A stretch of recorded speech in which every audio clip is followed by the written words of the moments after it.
of our spring webinar series, Professionals in Sustainability.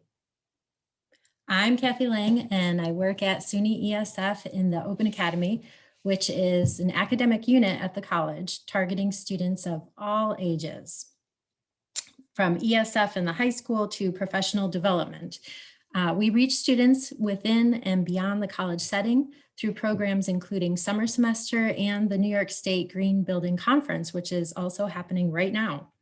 I work closest with our online bachelor's degree in sustainability management, which is co-sponsored with the Office of Career Services of this series. So through these webinars, we've wanted to showcase individuals working on issues of sustainability as part of their jobs. Past presentations from Christine Ellsworth with New York State Department of Environmental Conservation and Jillian Gem with West Michigan Green Building Council are available to view as noted on the slide.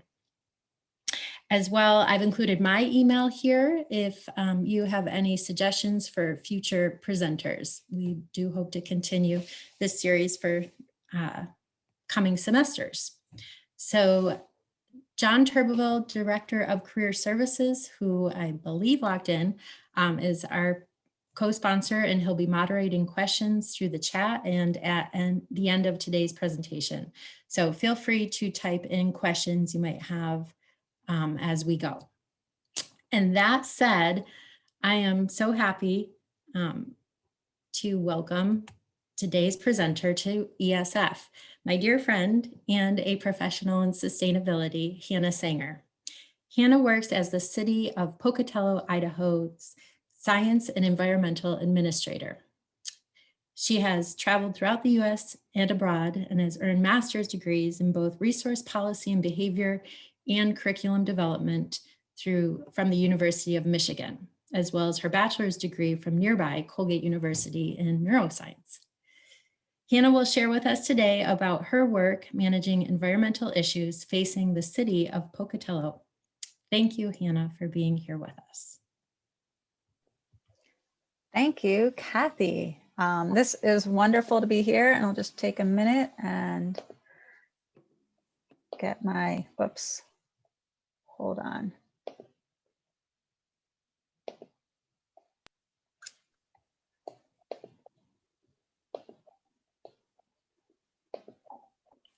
Perfect. There we go.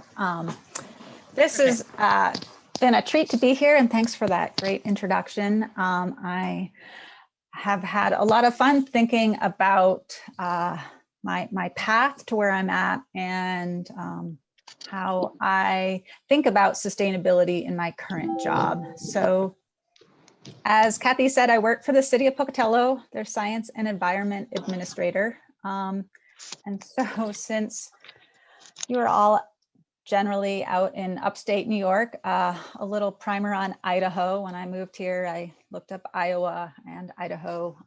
So Pocatello is in southeast Idaho, and outlined in red here is the Portneuf watershed, and Pocatello is in the northwest part of the watershed at the base of it, where the Portneuf River flows into the Snake River, which flows westward along the Snake River Plain, which is super flat. It's where all the Idaho potatoes are grown, and flows northwest into the Columbia River and out to the Pacific Ocean. North of the Snake River, it's super mountainous. We have the largest wilderness in the lower 48, and just a lot of rugged terrain. But here in southeast Idaho, we are in a basin and range area. So we have small mountain ranges that run sort of generally north-south, and in between there's these valley floors. It's dry, we call it high desert. So we get about 12 inches of rain a year, and that includes snow melt. So not a lot, most of that comes in the winter. So this is a view of looking towards Pocatello from one of these mountain ranges. So Pocatello is in a valley, the Portneuf Valley, and we can see Idaho State University's covered football dome, one of the first in the nation to go up. And then downtown is down on the valley floor. As you can see, you know, we're a city of 50,000, but we're the biggest city around for about at least 50 miles in any direction. And often you have to drive an hour or 2 hours to get anywhere. So we're 50,000, but our downtown's pretty small. 3-story buildings are generally as big as we get. We have I think, one 5-story building. So how did I end up here? So before I talk about you know, some of what I do, just want to talk for you a bit about my pathway in getting here. So I started off grew up out east outside of Boston, and ended up in college in upstate New York at Colgate University, where I studied neuroscience and English, which did not directly apply, but have served me well, many of the courses there, in terms of, in particular, writing skills, and I'll probably come back to that a bit. I also took a course on, been trying to think of what the name of it was, but it was on sustainability and environmental philosophy, that really has guided some of my thinking throughout the years, if not a direct job application. And after college, I traveled, worked abroad for several years, various jobs in the Northeast, and then went back to graduate school to follow this passion I was really interested in, at that time, in working with teachers on teaching sustainability, environmental issues to students, and how classrooms could be structured, being support staff for that. And so I enrolled to study environmental policy and behavior, as well as I took a second degree in curriculum development. And so was really lucky there, because I ended up doing a bunch of educator work, but where I am now is less working with teachers and is more on the policy and environmental behavior side of things. And so took a class in land use planning, got exposed to GIS, took classes on environmental policy, and took classes on, you know, research methods. So really delving more into analyzing the literature on various environmental issues. Here we are in Michigan. And so from Ann Arbor, Michigan, where I was at University of Michigan, I moved west to Kalamazoo, which is where Pfizer is located, making one of our vaccines. And I mention that because ties into my job there. I worked at their nature center, the Kalamazoo Nature Center, as their public programs and exhibits director. And you know, as we think about sustainability, often economics come into play, and this nature center was really funded by the pharmaceutical industry, and was able to do everything it could because of that legacy, which has tied into a lot of my jobs lately, is thinking about fundraising. So I knew nothing about exhibits before I got that job. I did not know much about leading interpretive walks, but I learned a ton on the job. And I stayed there for about 2 years before moving to Idaho, where I am now in Pocatello. And my first jobs there in Pocatello was one, I worked for the university. So Pocatello is a university town. Idaho State University has about 12,000 students. I think maybe probably, I think it's more like 5 to 6 full-time students equivalent. And so I worked as a coordinator of a fellowship program that partnered graduate and undergraduate students in science and engineering with K-12 teachers to, you know, bring science and engineering to the classroom, and to also provide these students with access to people who are really good at teaching, which are K-12 teachers. Also got a job, so I had 2 part-time jobs where I was director of the Portneuf Greenway Foundation, which puts in bike trails, so separated 10-foot wide bike pathways and pedestrian pathways throughout the city. And my job's responsibilities there involved raising a lot of money, so and then coordinating any projects that we could implement with the funds that we raised. So I started learning about bike pathway engineering and design. I learned about fundraising in that. And I did that for about 4 or 5 years before taking a job with the city as their environmental educator, where I did a lot of outreach about stormwater, which again, I didn't know much about stormwater before this job. So learned a lot about stormwater, did a lot of erosion and sediment control, so compliance work related to stormwater, started working on some air quality issues, understanding some water quality issues in the area, and which led me to my current job as the city's environmental administrator. And I'll revisit these a bit, but I just wanted to give you a brief overview of my pathway before diving into it. So currently, I work as the city's environmental planner, which includes planning for what our river could be, the Portneuf River Vision, as well as doing planning about open space and what we can do with our open space, how we should manage it. I administer our federal stormwater permit, and so make sure that we are in compliance with that permit, that everybody who's supposed to do things are doing things that they're supposed to do, that funds are allocated appropriately.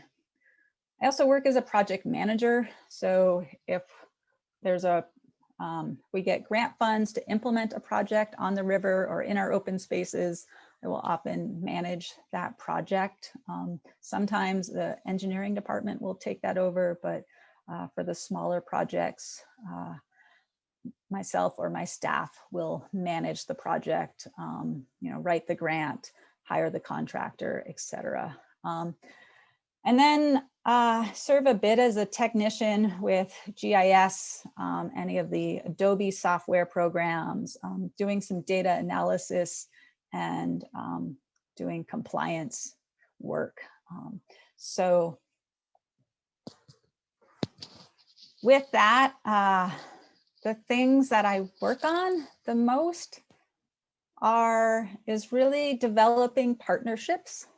So I see my job is figuring out how, related to the programs I'm in charge of, how to pull everybody together to work on a project, and how to use compliance to help us get that project done. So for instance, we have a river that's pretty dirty in town, and the Portneuf River, and how do we use our stormwater permit to leverage city investments and make cleaning up our stormwater a priority. So sometimes it's easier for our politicians to do things for compliance reasons rather than just because it's a good idea. So related to that, where does sustainability come in? And here's the classic diagram of sustainability. And I don't use the word sustainability a lot, in that it's not, I would say our politicians aren't generally well versed in it and aren't super receptive to thinking about it, except depending on how I rephrase it. So often what's important is, what does it cost to do something, and what does it cost to maintain the project? And so thinking about how we're gonna maintain something. So when I think about our drinking water, and contamination, there's the cost of doing nothing, and the cost of treating the water. Maybe instead of treating it, we can dig a new well. Maybe we can remove the problem. And so working through what will provide the best long-term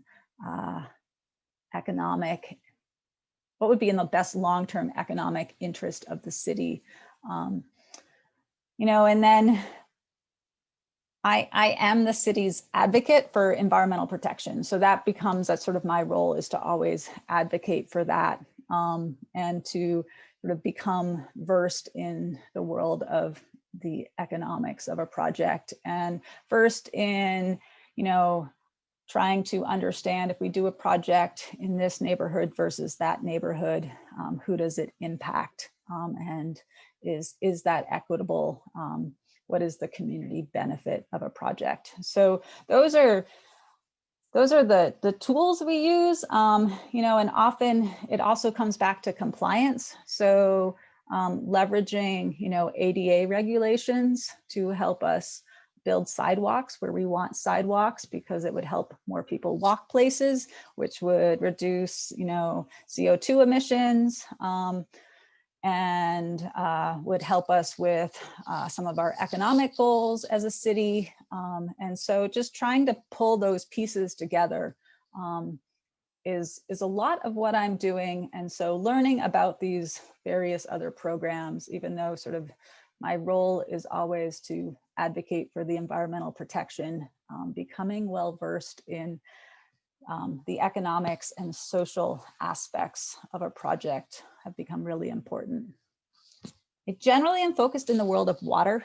So thinking about where we get our drinking water, and is it going to be there forever? So climate change impacts, without mentioning the word climate change. I've been on weather change working groups as a result of that, to try and get around the word climate change. Wastewater costs a lot of money to treat. And so that's a big topic, and it ties into this, the economics, viability of our wastewater treatment.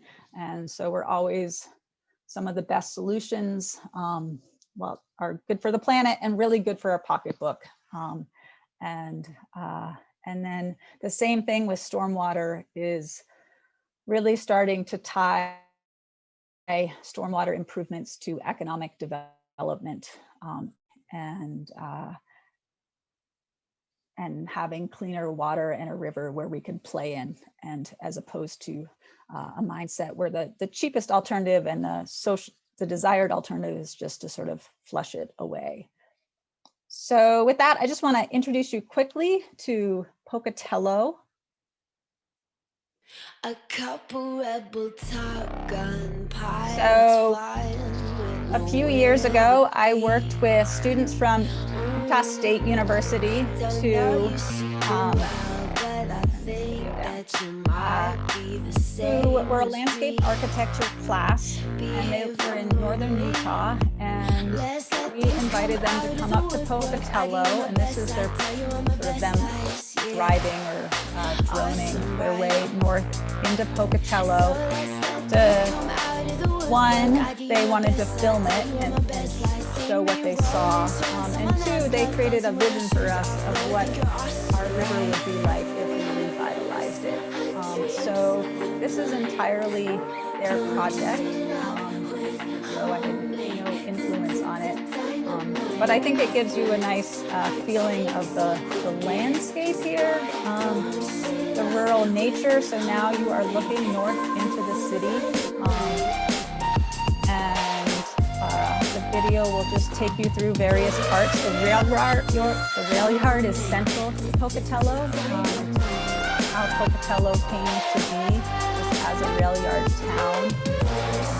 We have lots of lava rock everywhere. This is basalt lava rock. Get your friend to drive, but he can first to show hardly you see. We'll end up painted on the road, letting chrome walls So we are a university town, as I said before, and are without a very strong town gown connection. And so one of the things the students were looking at is how do we connect university to downtown to drive that economic engine? How do we make the town more walkable? This is our river, the Portneuf River. It's in a flood control levee and flood control concrete channel through town, which is supposed to revitalize the town back in the 60s. And as you can see, that hasn't happened.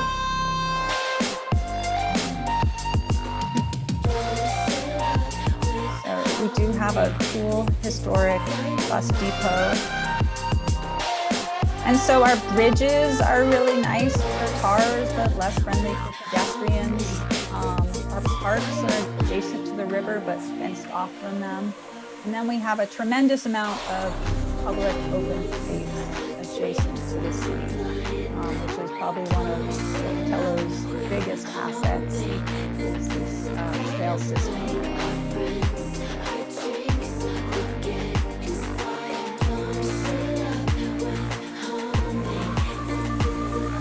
And the town is really 100 or so years old. This is our downtown farmers market, where the students did some outreach.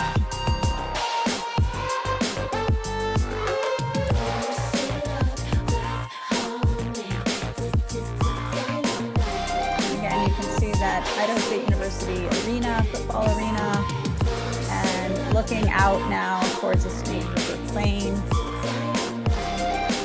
Again, so downtown Pocatello has this great, very pedestrian-oriented feel.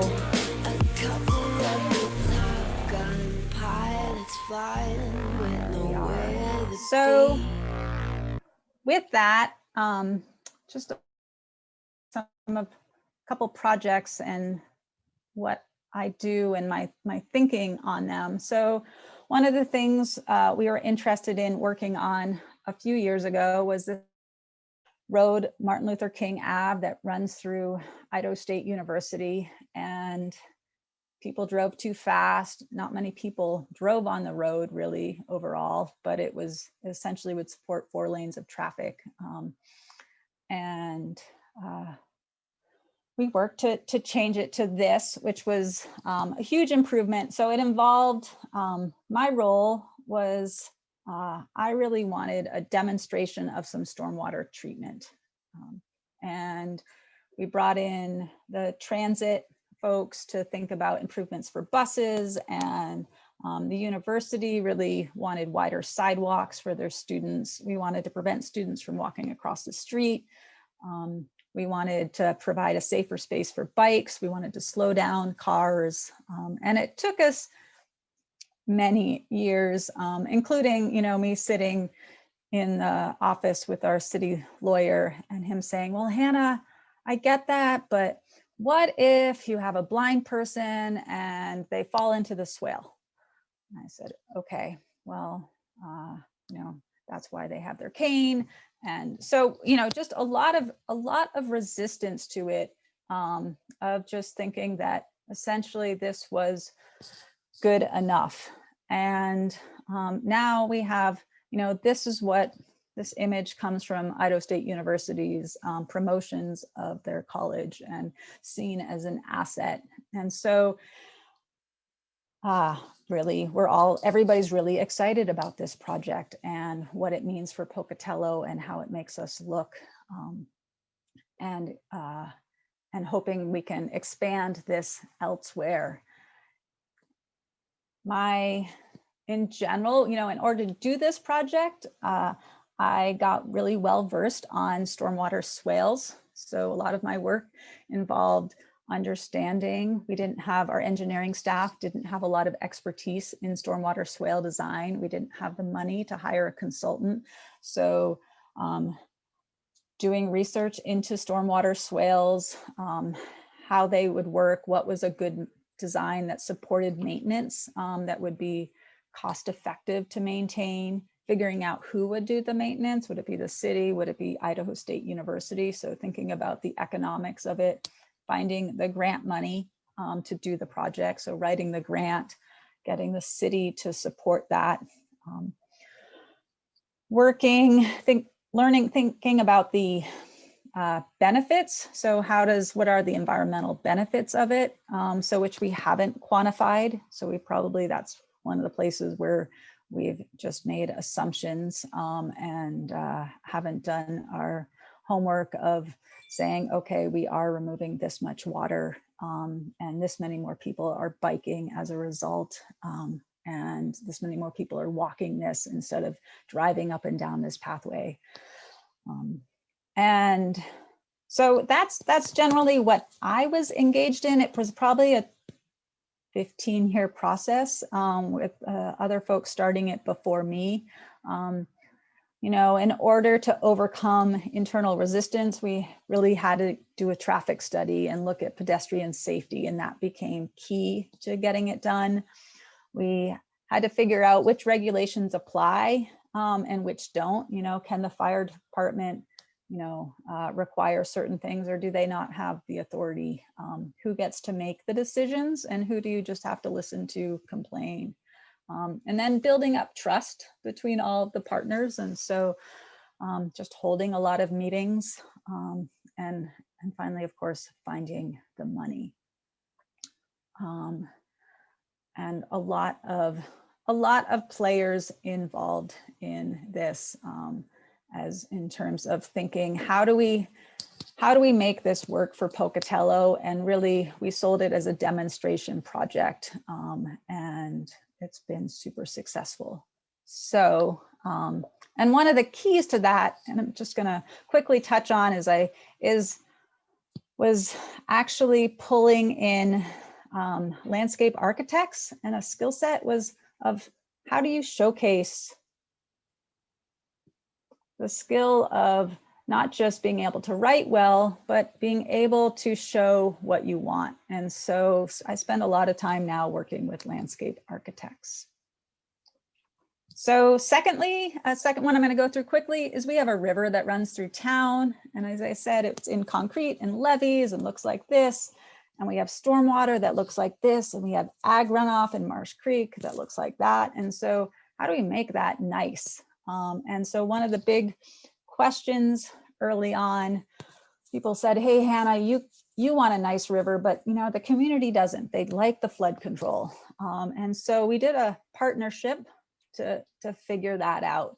And so my job became working with the Army Corps, who built our flood control project and helped fund this study of engaging the public in understanding what they want. And a lot of it involved us doing inventory of what we have, understanding the history of the river, bringing in stakeholders, lots of presentations and open houses to get there, and coming up with a vision that I think really touches on a lot of aspects of sustainability. How can we restore the Portneuf River in order to revitalize environmental, recreational, and economic development opportunities while increasing community pride, connectivity, and quality of life?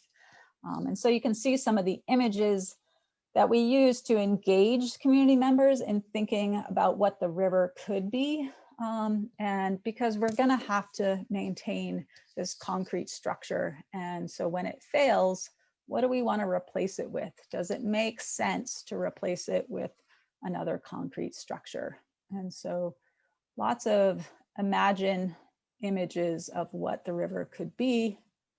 And we learned that, Pocatellans actually, they want water quality and ecosystem health and recreation and access. And we got tremendous participation, which was really exciting. So a lot of time developing surveys to get that input and coming up with proposed projects, and ultimately an implementation plan of where we wanted to go, so this gets back to my role as a project manager, is starting to develop river access points in this levied area because nobody was using the river. So building, getting permission to do that, and then building an access point. And now we're thinking, how do we sustain it forever? How do we continue to maintain it? as more people use it. What is sustainable? You know, we've gone from 2 people floating the river in a year to thousands, which is tremendous. So these are just some of the early pictures, as well as we developed maps because we wanted to make sure people were accessing the river where we wanted them to, and we wanted to get them down to the river and then see what economic growth happens. So we've already had some kayak companies come out of the woodwork. So who are renting kayaks and tubes and other such things. So that's been pretty exciting. So my job becomes actually sharing that so that the community can see the river as this vibrant place to be and as a source of economic activity for Pocatello. And then ultimately, my other thing working on is thinking, how do we, you know, it's not just enough to build these projects on the river, we have to get people to the river. So thinking about access and making a bridge that's currently, you know, just has 3 feet of sidewalk. How do we make it nicer for pedestrians so people without cars can get to the river? They want to walk there. How do we, making sure that we have partnerships with our historic downtown agencies so that as they are thinking about downtown redevelopment, they're thinking about doing it on the river, and our drawings echo one another, our visions echo one another, and so forth. So throughout this all, you know, big things is that I do is figuring out, you know, who is going to drive the effort. And if not me, then who?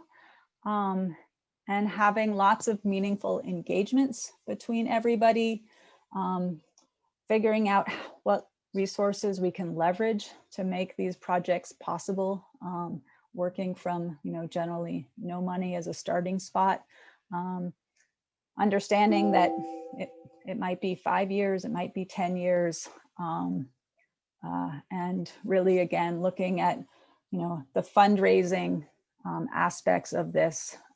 What are the partnerships that I can pull together to make a project happen, and who can stop the project and who can make things possible. So when it comes to the River Vision, I have a lot of partners engaged, which is intentional, because in order for this to be sustainable, there are a lot of moving pieces that need to be maintained. There's a lot of environmental issues that I need help on. Really want to make sure we're dealing with social equity and we're applying projects in varying places and not just in the nicest part of town. So been trying all along to bring all those players to the table so that I don't actually have to be an expert in all of it, but I can learn along the way and make sure their voices are heard. So coming back, I know I'm just about out of time, Kathy, I assume. Kathy? Okay. Yeah, we're getting ready for questions. Thank you. Okay. To where I came from, and you know, some of the biggest skills along the way have been, you know, one, writing.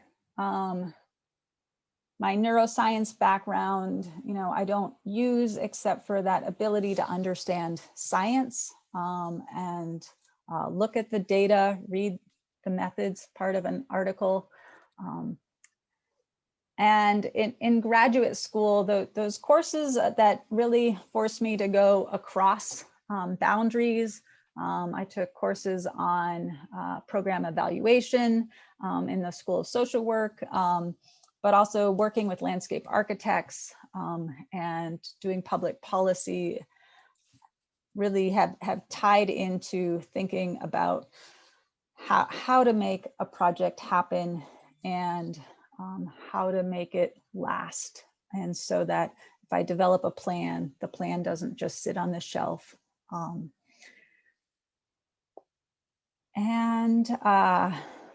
I think with that, I'm gonna end there and move to questions rather than me continuing to talk here. So thank you. Hannah, thank you. This is John.